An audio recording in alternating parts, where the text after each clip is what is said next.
Hello everyone, Ranger Barb Sanders here. So pleased to have you join us again today as we continue our series on Gettysburg character lessons. What are the things that we can learn about from this battlefield and apply to our own lives? And today we're going to be talking about respect. R-E-S-P-E-C-T. And to help us learn a little bit more about respect, I've invited my friends Josh and Connor, who are 8th graders here in Gettysburg, to help us and learn a little bit more about it. So how are you guys doing? Good. How about you? I'm doing good. It's so good to have you here. What do you think about respect? Do you have a definition for it, or what are some things that come to mind when you think of it? Well, when somebody in particular has respect, they are very trustworthy of people, and you can trust them with your secrets and whatever you need to tell them.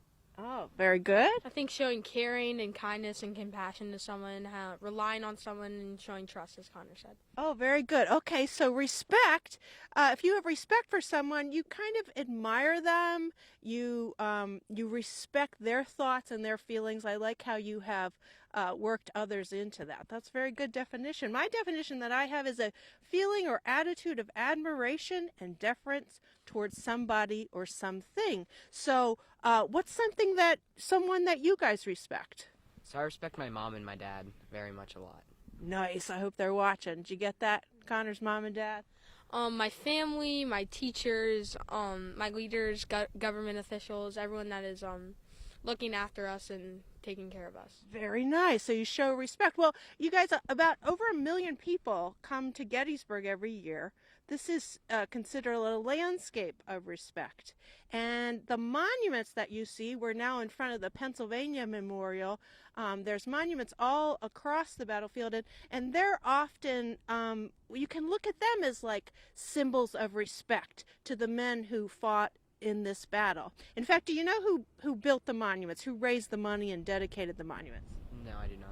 I am not sure. You're not sure? It was a lot of times it was the veterans or the survivors of the battle themselves that would raise the money, determine what they wanted the monuments to say and be about. And when we look at and study the monuments, we can get an idea of what they had respect for, what they wanted future generations to know about their story and have respect for. And so today I want to walk across the street and tell you guys the story of a specific unit, the 1st Minnesota Infantry, that was here at the Battle of Gettysburg, and a specific soldier, actually one of my very favorite soldiers by the name of Sergeant Philip Hamlin. So let's walk over there now and learn a little bit more about him. Let's go.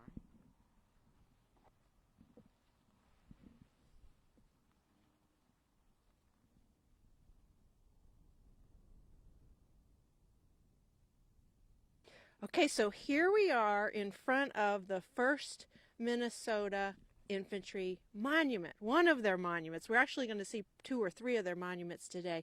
And the monuments are always in the position where that unit started that day's battle. So this is regarding July the 2nd, 1863, the 2nd day of the Battle of Gettysburg. So that's all I'm going to tell you. I want you guys to take a walk around the monument, see if you can figure out the story about what happened here and what they wanted us to know about them.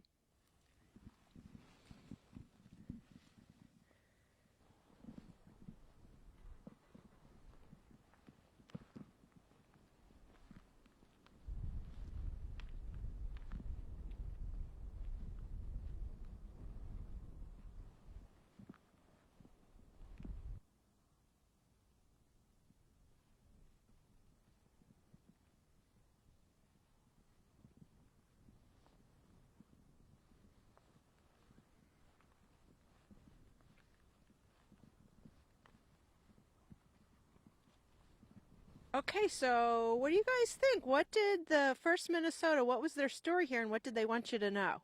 So there was clearly a battle, and that the 1st Minnesota, I'm guessing, was pushed very hard by the Confederate soldiers, and their I guess, what was his name again? Philip Hamlin. Philip Hamlet was a very important key role in that battle. Okay. Yeah, I definitely think that it was a very important segment on day 2 of the battle, with Philip being a key leader in that battle. Okay, go good. Well, in fact, Philip Hamlin was a sergeant in the regiment, and the key to this monument is the guy at the top. So I don't know if you got a chance to take a look at him. He's not any specific guy, but he's in a position called the double quick step. And what that represents, what they wanted you to know, is that this one regiment of soldiers of less than 300 men were told to come up here. We're on Cemetery Ridge right now, the Union line of battle. And by time, there was a hole in the line. And out in front of us here were coming 2 brigades, or like 1,600, 1,800 men. So many, many times more than them. And they were told to plug this gap and hold off these 2 brigades of oncoming Confederates until they could fill this line. And that double quick soldier at the top shows you that they did not hesitate. And Philip Hamlin was just one of these almost 300 men who went into this battle. Now, they took a high casualty rate on this day, July the 2nd, but Philip Hamlin survived. And we have his letters at Gettysburg, and they're from the Minnesota Historical Society. And by reading through his letters from 1861 to 1863, we can figure out a lot about what he had respect for, what his character was like. And so I wanted to read you guys some quotes. And as I read them, I want you to pull out what you're hearing in that, what you think is important. Okay, you got it? Oh, and first I wanted to show you his picture. There we go. So this is what Philip Hamlin looked like. He joined up initially for 3 months at the beginning of the war in 1861. That's all the longer they thought that the war was going to last. And so this is a letter that he wrote home to his parents on May 12, 1861. He says, "I have come to the conclusion to enlist," he's meaning now to enlist for 3 years. "I have come to the conclusion to enlist, and for these reasons. The government wants men who are thoroughly disciplined. To take any others into the field would be simply suicidal, a waste of human life without any good result whatever. To train and discipline an army will take at least 3 months. If I go for a longer period, I can be of no possible use whatever, as I enlisted to do some good. I must go where I will be of some use. Further, the best portion of our company is going, but as I do not wish to go contrary to wishes, I ask your consent." So what is he showing respect for there? In my opinion, his family, because you hear that he was well disciplined as a young kid or child. Because when you're well disciplined, you have very good leadership towards one another and friends, and even your teammates and your army mates. Yeah, he's showing a lot of respect for the men that he's fighting with, and he's definitely showing respect for his parents. He's asking them, he's an adult, he's already joined, but he's thinking about their opinions and he's admired them. We'll give you the next one, Josh. Ready? Okay. So after his first battle, which was the first Battle of Bull Run, he wrote home on July 24th of 1861. He said, "Our men fought most bravely, but it was against a force much larger than our own, and having the additional advantage of a choice of position and knowledge of the country, it would require volumes to tell the deeds of heroism performed by the gallant men of Minnesota." So what's he respect there? I think that he respects the people that he fought with and the people that he even fought against. He showed that considering the Battle of Bull Run, that he knew that this was going to be something, so he respected the people that he fought against, I think. Yeah, he did. He definitely shows respect for their better ground, their position, but also he's paying homage to those that he fought with. All right, a couple of more. This is one that's kind of tough to read because he, like all soldiers, they had to face the real possibility that they may die in battle. And so he wrote to his family on August 4th, 1861, about that possibility. He says, "I cannot close this letter without reminding you that this may be the last time that I will have the privilege of writing to you. The solemn memories of the past and stern realities of the near future tell me that life is more than ever uncertain.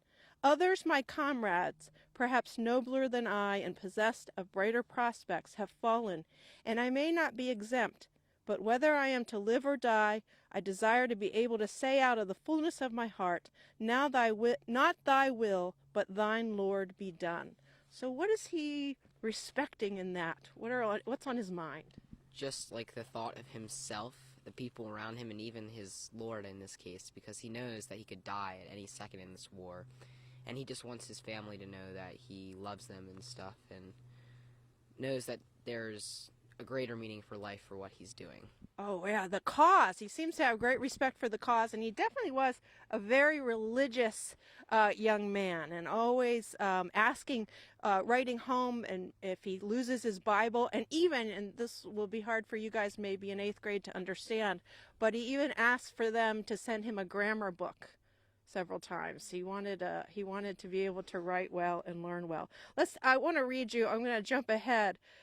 He had 2 little brothers at home, and you have a little sister, right? Yes. And you have an older brother. Well, he has 2 little brothers at home, and he's always writing home to them. And this part of this letter is to his little brother, Charles. Dear Charles, I received your letter and was very glad to hear from you. And now let me have a little talk with you. You are now 12 years old, and if you live, will soon be a man. But you must remember that you can be a man and yet be nothing. You are acquainted with plenty of men who are but little respected, many of them perhaps also despised. Of course, you do not wish to be like them, but would rather be like those who are respected and loved. This you can do if you will try, and I know you will, so I will give you a little advice. First, study and learn all you can. Second, be industrious. Work all you can.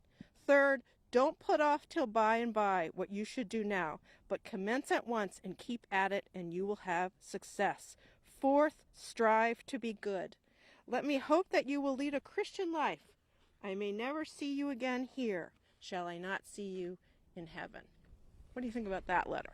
I think he's saying that if you give respect and you give discipleship, that you'll get it back, and that the people around you, you might have to influence them positively if they're not influencing you positively. Oh, very good, very good. I think that even the fact that Philip takes the time to write to his little brother, and it shows that he has great respect for his family and for everything. Now, I want to read you one more, and this is about some of his comrades. So we've read a little bit about the respect that he has for his fellow soldiers, but here's one where he picks up on some of their character flaws. So listen to this. This was written in 1861 as well.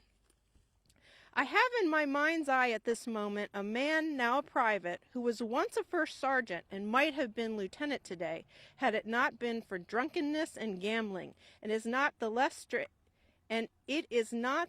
strange that men of this class persist in their folly and humiliation. We may call ourselves defenders of the Union and Constitution, if you please, but in the sight of God these pillagers are no better than thieves. We may disguise the fact all we please, but the truth still remains that a large part of our army, in some instances whole regiments, is made up of the very scum of society. So these are pretty harsh words. So sometimes I think in our own lives, and we're going to be talking today about how we can apply this idea of respect in our own lives. So you guys are on the track team, right? Yes. Correct. Okay. So track or other things that you're involved in, are you ever in groups or on teams where you're around the same bunch of people for a long time, and do you ever start to get on each other's nerves? Sometimes it depends who we're with, but yes, definitely. Okay. Yeah. I think definitely it does depend on like the group sometimes, and yeah, we do get on each other's nerves. And sometimes you don't always agree with others, right? And in this case, certainly Philip Hamlin doesn't always agree with everything that his fellow soldiers are involved in. And so I think that's what we're seeing here. We're seeing a day, and at least personally expressing to his family maybe a little lack of respect. This was in 1861. Philip and the men of the 1st Minnesota as you know, they end up here at the Battle of Gettysburg, and they fight not only on July the 2nd, but the survivors of July the 2nd go on to fight on the last day of the battle, July the 3rd. They've been through a lot of combat by this point, a lot of time together, and although they may get on each other's nerves and may not agree on the opinions, their respect and unity that they have created shows itself deeply. And so we're going to go now to their monument on the 3rd day of July and finish up Philip Hamlin's story here and talk about the ultimate sign of respect that his men gave to him.